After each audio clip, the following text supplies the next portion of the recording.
gusto. Bueno, padre, acá estamos de nuevo con ¿Qué las tal, Estela? preguntitas. Sí, cómo no. Queremos saber cuál es el sentido realmente religioso de la palabra sacrificio.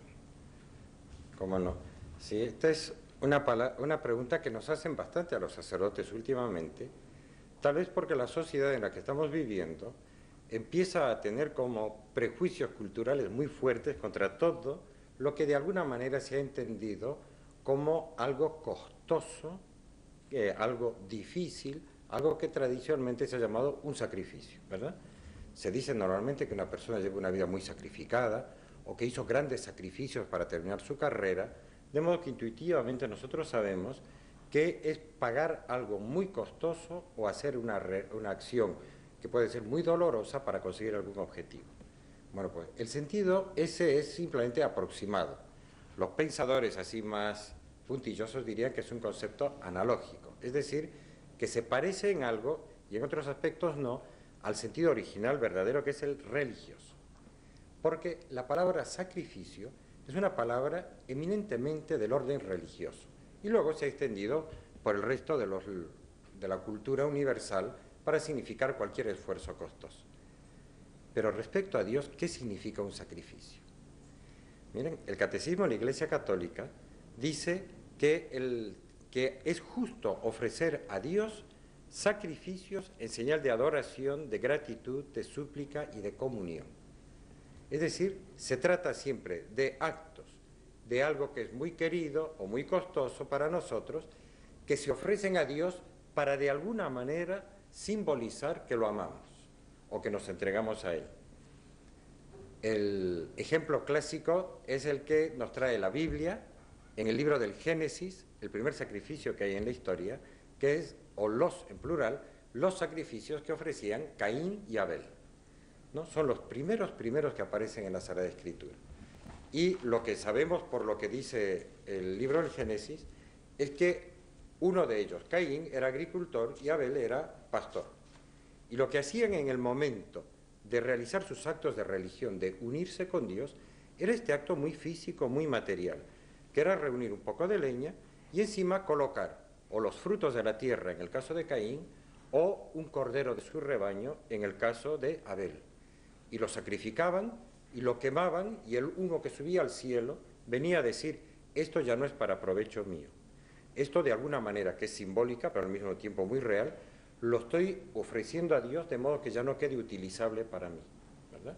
Era un acto como reconocer que Dios es el Señor de todo y Él se merece lo mejor. Solo que la Sagrada Escritura dice que cuando ofrecían sus sacrificios Caín y Abel, no los ofrecían con la misma rectitud o con la misma riqueza, sino que Abel, dice, hizo una oblación de los primogénitos de su rebaño y de la grasa de los mismos. O sea, los primeritos animalitos recién nacidos los ofrecía a Dios. Y Caín hizo a Yahvé una oblación de los frutos del suelo. Y a continuación se nos dice que Dios no miró bien los sacrificios de Caín y sí le agradaron los de Abel. No nos da más detalles la Biblia. Por las tradiciones judías sabemos que el humo, por lo visto, del sacrificio de Abel subía derechito al cielo y el de Caín bajaba al suelo, se arrastraba por el suelo, que era un símbolo de que no era agradable. Tal vez le estaba ofreciendo lo peor o lo que no le servía, vaya uno a saber. A mí hace tiempo me impresionó en la Galería de Arte de Buenos Aires, de Bellas Artes, el Museo de Bellas Artes, que realmente es una de las mejores colecciones de arte que tiene América Latina. Cuando uno entra en el edificio, en la ciudad de Buenos Aires, el primer pabellón con el que se encuentra nada más entrar es un pabellón circular con estatuas fantásticas y unos pocos cuadros. Y hay mucha gente que no se fija que hay un cuadro a la derecha porque se deslumbra con las esculturas fantásticas que hay y no ve un cuadro enorme que está a la derecha, ocupando todo el lienzo de la pared, y que está titulado con un título muy sugerente, El primer duelo. Y hay que apartarse para ver bien y se ve a un hombre gigantesco, atlético, que está sentado y sobre sus rodillas está el cuerpo de un hombre joven muerto. Es una especie de pietà, pero toda masculina. Y al mismo tiempo, de rodillas, dando la espalda al observador, se ve el cuerpo de una mujer que está arrodillada y la cabeza apoyada en el hombro de este hombre majestuoso sentado. La primera impresión es: ¿y esto qué es? Pero inmediatamente uno empieza a fijarse en los detalles del cuadro y se ve en el fondo un cuarto personaje, que es un hombre que está huyendo. Y luego se ven como dos pequeños monumentos de los que salen columnas de humo, una que sube derechita al cielo y otra que cae por la tierra. Y el primer duelo es efectivamente la escena en la cual Caín ha asesinado a su hermano Abel. Pero antes de ese episodio estuvo el tema de los sacrificios. Los seres humanos sabían que para relacionarse con Dios hay que ofrecerle, pero ¿ofrecerle qué? Lo mejor. Para Dios no puede ser lo peor. Desde entonces sabemos que en la educación de la humanidad, pero muy especialmente de Israel, Dios empezó a pedir a los hombres que le ofrecieran lo mejor. Un episodio muy, muy complejo y que ha habido personas que les ha escandalizado es el episodio del sacrificio de Abraham. Cuando en el capítulo 22, el libro del Génesis, nos dice que a los 100 años de edad Dios le dio el primer hijo de la promesa que tanto había esperado Abraham y Sara habían esperado, y les nació Isaac. Y cuando tenía 7 años se le apareció Dios y le dijo a Abraham: Abraham, Abraham. Y él respondió: aquí estoy. Y le dijo Dios: toma a tu hijo, a tu único, al que amas, a Isaac, y vete al país de Moria y ofrécele allí en holocausto en uno de los montes, el que yo te señalaré. Le pide en sacrificio a su hijo. ¿Verdad que uno se horroriza y dice: pero esto es un Dios déspota? Le estaba educando, porque después veremos que no quería que muera, y de hecho no murió. Lo estaba probando a ver si era capaz de ofrecerle lo más perfecto que él tenía a Dios, porque para Dios es lo mejor. Y Abraham, al que llamamos nuestro padre en la fe, todos los cristianos le llamamos nuestro padre en la fe, no solo los judíos, porque hizo este acto, le obedeció. Y se fue al monte Moria, que por cierto, el segundo libro de las Crónicas, en el capítulo 3, que es un libro del Antiguo Testamento, dice que cuando Salomón empezó a edificar el templo para Dios, lo hizo en Jerusalén, en el monte Moria. Es decir, que el famoso monte de Sión también en la Biblia dice que es el monte Moria. Y a ese monte, cuando todavía no existía la ciudad de Jerusalén, muchos siglos antes, fue Abraham. Y el padre llevó al hijo al sacrificio y el hijo llevó la leña sobre sus hombros. Es toda una representación simbólica de lo que en ese mismo lugar físico, 2000 años después, casi 2000 años, pasaría cuando Cristo se iba a ofrecer él personalmente en sacrificio por nosotros. Es una cosa muy rica todo este tema del sacrificio. Realmente es una pena tener que cortar, pero el tiempo es un tirano. Sí, pero continuaremos algo después, si es posible.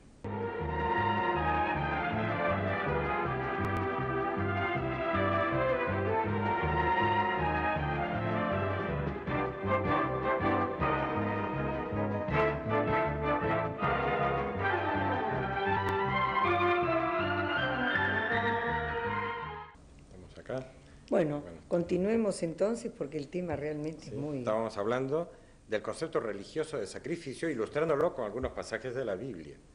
Y en concreto con el sacrificio que Dios le pidió a Abraham, que le ofreciera lo mejor que tenía, su propio hijo amado.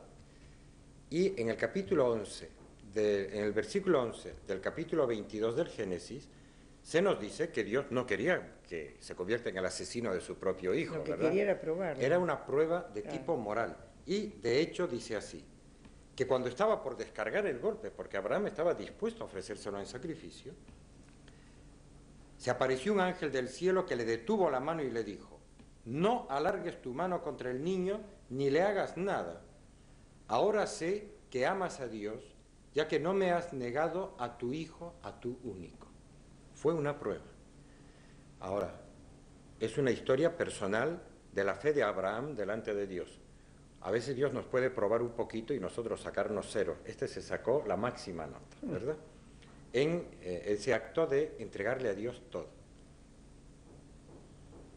Cuando Dios quiso hacer su alianza con su pueblo, también pidió que le ofrecieran algo valioso a cambio. En el libro del Éxodo está la narración del Cordero Pascual, que es el otro gran símbolo de sacrificio religioso que hay en la Biblia. Cuando quería Dios proteger a su pueblo de Egipto en la huida, en el Éxodo, lo primero que les mandó fue que tomaran un corderito o una res de ganado menor, que lo sacrificaran, lo tenían que matar y que lo consumieran totalmente. De hecho, si las familias en Israel eran muy pequeñas, que llamaran a los vecinos, porque la orden era que no quedara absolutamente nada. Y eso sí, ese cordero era un símbolo.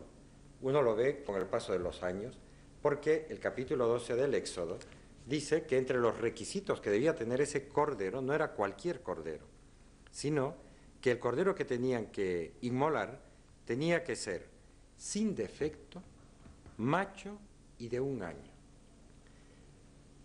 Es que iba a representar, ya representaba a Jesucristo, que él mismo se representó como el Cordero de Dios. El Bautista lo presentó a él, he ahí el Cordero de Dios.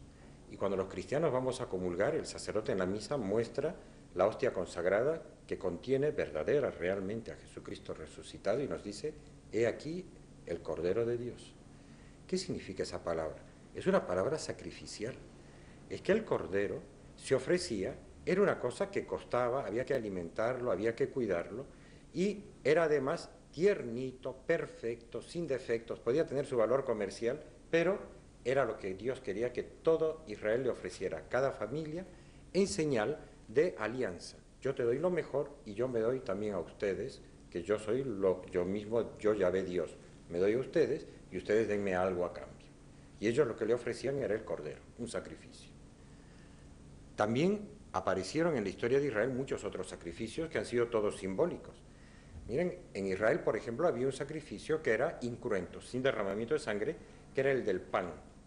Unos pedazos de pan, que el modo de sacrificarlos era fraccionarlos, se llama la fracción del pan. Se rompía el pan y ya dejaba de tener, digamos, valor comercial, ya era un pan usado, digamos, ¿verdad? Pero cuando se fraccionaba el pan, era un sacrificio. Con los líquidos, el modo de hacer un sacrificio de líquidos en Israel era echarlos al suelo. Se llama la libación, que es derramar un líquido de modo que ya no sirva para consumo propio. Ha sido ofrecido esa privación nuestra como un símbolo que uno se lo dedica a Dios. En el caso de los animales era el sacrificio, matarlos. En algunos casos es el holocausto, es decir, que no solo se los mata, sino que no debe quedar ningún resto de ellos. Bueno, todos esos sacrificios eran símbolos de lo que Dios mismo, en una locura, iba a hacer, y que lo explica también el Catecismo de la Iglesia Católica, a través del Jueves y del Viernes Santo. Cuando Él mismo se iba a ofrecer Él en sacrificio como Cordero, para demostrar hasta dónde quería de verdad que nos salváramos nosotros. Ofreció lo más grande que se puede ofrecer, su propia vida. ¿A cambio de qué? Del perdón nuestro. Pero más grande que eso no se puede pedir. Por eso cuando se pregunta de un ser humano, ¿cuánto vale un ser humano? Hay que decir, vale toda la vida de Cristo. Ya no existen seres humanos de mayor valor y otros de poco valor y algunos que son basura o que no tienen ningún significado en la historia.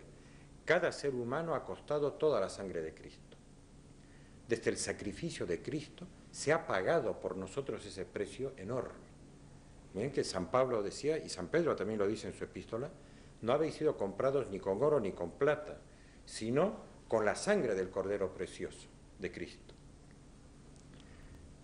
El concepto de sacrificio es por eso muy rico, muy complejo, pero también habla mucho de la dignidad que tenemos. El sacrificio de Cristo ha hecho que nosotros pasemos a tener una dignidad suprema. Los seres humanos hemos sido comprados con el sacrificio de Cristo. Pero bajando a un tema, digamos así, más llano, cada vez que nosotros ofrecemos algo que nos cueste, estamos haciendo un acto de adoración, de entrega a Dios. ¿Se acuerdan esa escena tan fantástica que hay en el Evangelio? Esa mujer que se acerca en Betania a Jesús con un frasco de perfume purísimo, que valía una fortuna. Judas, de hecho, calculó que valía 300 denarios. Y como el sueldo, el jornal diario era un denario, eso era el sueldo de un año entero. Imagínense Actualmente una persona que gane, podríamos poner en dólares, ¿no? Que gane $500 por mes, que es un sueldo que no es ninguna maravilla en muchos lugares del mundo, en otros es una fortuna, ¿verdad? Pero que gane 500, a lo largo de un año $6.000, digamos. Bueno, un perfume que cueste un frasco, $6.000, es flor de frasco, ¿verdad? Bueno, pues ese es el cálculo que hizo Judas, que valía la ganancia, el sueldo de un año entero. Además, el frasco mismo era una joya, era un alabastro especialmente vaciado. Y esta mujer se acerca a los pies de Cristo, rompe el frasco, y en lugar de derramar una gota, que probablemente la esencia esa de nardo, con una gota ya había para mucho rato, lo vació entero. Ese acto se llama un acto de sacrificio. Hubo, por la parte del frasco, una fracción, rompió el frasco, ya no iba a servir nunca para nadie más. El perfume mismo fue una libación, lo derramó, y ya no iba a servir para otras personas. Y Cristo dijo, déjenla hacer porque me está preparando para mi sepultura. A los judíos se los sepultaba siempre perfumados, ¿verdad? Esta mujer estaba haciendo algo que eran símbolos internos de cuál era su actitud interior hacia Dios. Lo mejor que tengo para Él, que en el fondo venía a decir mi vida entera, porque lo más valioso de uno es su vida, ¿verdad? Por eso cuando los cristianos decimos que hacemos un sacrificio, no lo estamos diciendo de modo resignado, tristón. Estamos pensando, cada vez que yo hago un sacrificio estoy haciendo un acto de amor. Hacer un sacrificio es un acto de amor.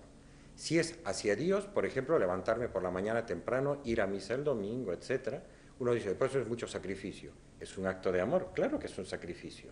Uno sacrifica su descanso. Si es una limosna, algo que se da al prójimo, es un sacrificio de amor al prójimo. Detrás de los sacrificios hay amor. Bueno, padre, ha quedado muy clarificado todo. Me alegro. Muchísimas gracias y hasta el Esperemos que próximo sirva. encuentro. Hasta luego.